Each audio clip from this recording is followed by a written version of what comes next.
Hey y'all, welcome back to my channel. If you're new, I'm Alicia. In today's video, I'm going to be sharing some of my favorite substitutes that allow me to eat gluten-free and dairy-free without hating it. If you're somewhat new to eating gluten-free or dairy-free, or even just lowering your consumption of it for whatever reason, this may be a good starting place for you. I'll be going over cooking items, snacks, baking items, and frozen items. So let's jump into the cooking items. Okay, so first up is this very teriyaki. It's a gluten-free teriyaki marinade and sauce. It's made with simple ingredients.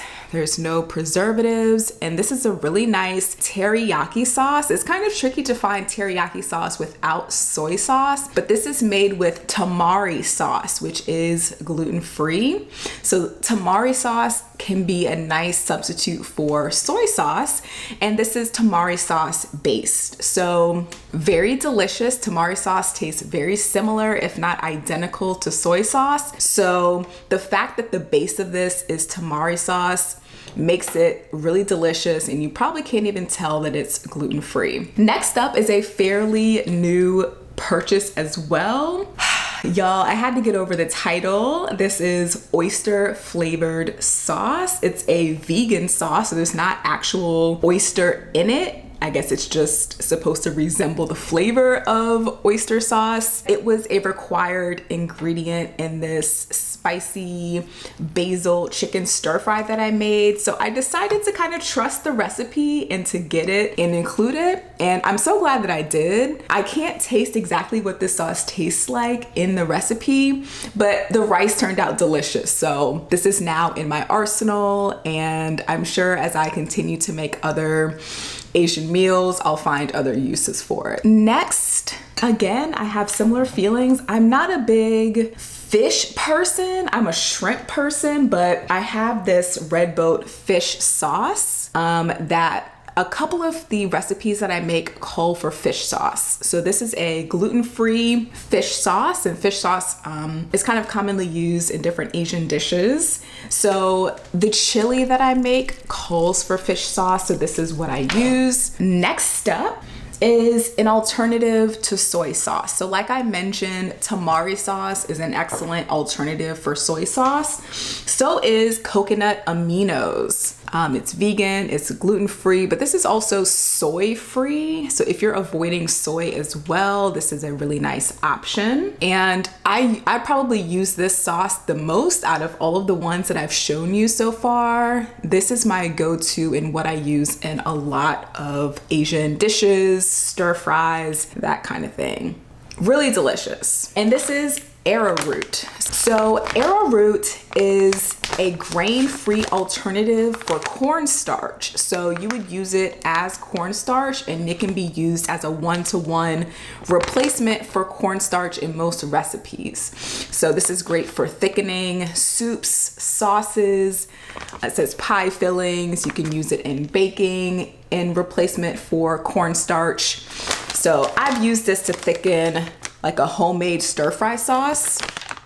Comes out great. So with cooking, a lot of recipes may call for butter. So an alternative that I use is clarified butter, also known as ghee. They essentially remove all of the lactose that's typically in regular butter and take it out. So you're just left with essentially lactose-free butter. So you can keep this out on your counter. It doesn't need to be refrigerated since there is no lactose in it. Tastes the same, cooks the same. A really great alternative for butter if you cannot have dairy. All right, next let's get into some snack items. So first up is a snack that I recently made for the first time, and I've really been enjoying it. So I regularly eat popcorn. Popcorn is one of my go-to snacks.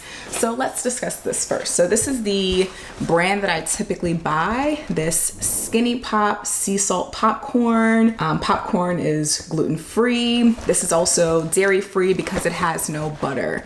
So this is my go-to popcorn. And next up is a fairly recent buy. It's this cinnamon Chex cereal. So Chex, gluten-free. I love cinnamon. So when I saw the cinnamon Chex, I had never tried it before, but I was curious how it would be as a snack more so than as a breakfast cereal. So I bought this with the intention to eat it as a snack. On its own, I really like it, just having it dry as a snack. But when I looked on the back and saw this Snickerdoodle Chex Mix recipe, I was intrigued. I used to love Snickerdoodle cookies. So I was like, ooh, let me see if I can make something similar to this. So in this recipe, they say to kind of toss some popcorn and the cereal together with like melted butter. And I was like, that's a bit much. I don't think I need to do all that. But combining the cereal with some of the sea salt popcorn, such a delicious sweet and salty snack or even dessert that I've been loving. So this is a snack combo that I've really been enjoying. So just an idea if you are looking for gluten-free, dairy-free snacks. And in terms of cookies, I really enjoy cookies and it's something that I miss being gluten-free. But here are gluten-free cookies that I've really been enjoying the most. These are Tate's Bake Shop gluten-free chocolate chip cookies. They are pretty thin and crispy. Most gluten-free cookies are going to be probably thin. Just a note, these cookies are not dairy-free because they do have chocolate chips in them. So there is some, milk in the chocolate chips. But for me, I don't need to be like 100% dairy-free. Like I can have some chocolate chips. So these are the cookies that I typically eat if I'm eating cookies, my go-to. So if you are able to get these in your area and you're wanting to try some gluten-free cookies, I would highly recommend these given you're fine with having chocolate chips. Okay, leave me a comment down below. What's your favorite gluten-free or dairy-free snack? Share in the comments so we can all get some new ideas of things that we can try out. And I wanted to share, this whole video idea came from one of my subscribers who asked me a question. She asked, what are some of my favorite gluten-free and dairy-free substitutes? And as I thought about it, I thought this could be its own video. So I love when you guys ask me questions or give me video ideas down in the comments. So feel free to leave your suggestions below and I just may make a video about it. All right, next up are baking items. So if you like to bake, some of these are going to be very helpful. I don't bake really often, but for the holidays coming up, I would like to try out some more gluten-free, dairy-free like desserts and treats. So I'm gonna be on the lookout for that. First up is flour. So this is gluten-free flour. It's measure for measure. So you can do like equal a 1-to-1 substitute for wheat flour. And this company, I've had really good experiences with their gluten-free products. This company also makes a gluten-free pancake and waffle mix that is absolutely delicious. To me, you can't taste the difference at all. So this is the substitute that I use in place of regular wheat flour. For me, I love a good muffin, especially blueberry muffins and even chocolate chip muffins. So this is by the same company, King Arthur Baking Company. This is their gluten-free muffin mix. You add 1.5 cups of whatever add-ins that you'd like. So I have made blueberry muffins before. They turned out so delicious. I think this next time I may either do blueberry, but I may do chocolate chip. Yeah, this is a really delicious muffin mix. So you can customize, add in whatever kind of mix-ins you like, fruits, nuts, chocolate chips. Let your imagination go wild, but this is an excellent gluten-free muffin mix. This could be a snack, but this is also kind of like my go-to breakfast.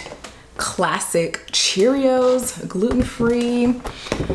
I eat both the classic regular unsweetened Cheerios, and then I usually do half regular Cheerios, half honey nut Cheerios, both gluten-free. Sometimes I would eat this as a snack, but I mostly have this for breakfast, so don't sleep on Cheerios. Awesome gluten-free option. And then in terms of milk, now is a great time to be dairy-free. There are so many dairy-free options in terms of milk. My go-to in replacement of regular dairy, like cow's milk, is unsweetened soy milk. This is my go-to. This is my favorite soy milk that I buy. I'm not someone who likes my milk to be sweet. So that's kind of my issue with some of the like almond milks, oat milks that I've tried.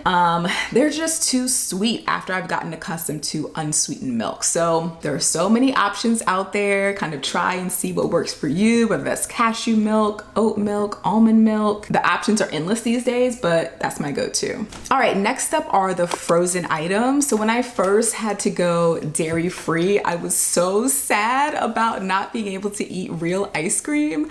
I love real ice cream, but I've been on the hunt for some decent non-dairy substitutes. So here's what I'm eating currently in terms of ice cream. Breyers. I'm eating their non-dairy cookies and cream ice cream. Now, note this is not gluten-free because it does have these like Oreo type cookies in them, which aren't gluten-free, but it's like not enough of it for it to kind of make me feel bad. So I'm fine having this. So this is a non-dairy option that I really enjoy, as well as their non-dairy mint chocolate chip. And both of these are almond milk based. So I really enjoy these. These are what I'm currently eating in terms of ice cream type products. I have tried some of Ben & Jerry's non-dairy ones, but sometimes Ben & Jerry's just has like too many ingredients going on. Sometimes it's just too much. I'm more of like a simple ice cream flavor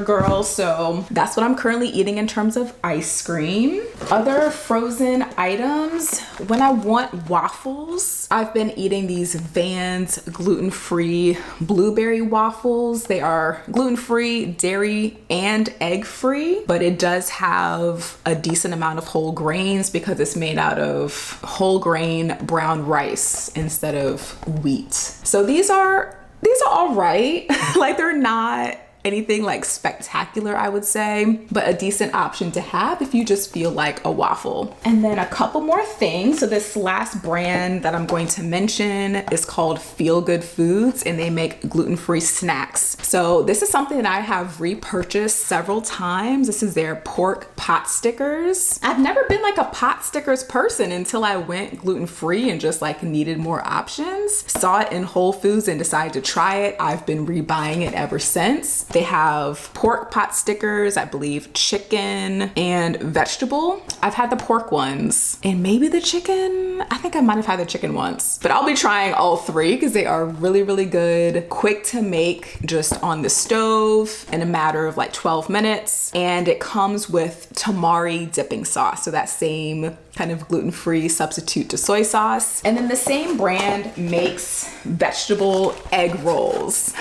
So delicious. I love a good vegetable egg roll. These are fantastic. They're filled with cabbage, carrots, mushrooms, and scallions. I'm not a big mushrooms person, but they're in there. I don't really notice them. It comes with three rolls to a piece, and they are like decent size rolls.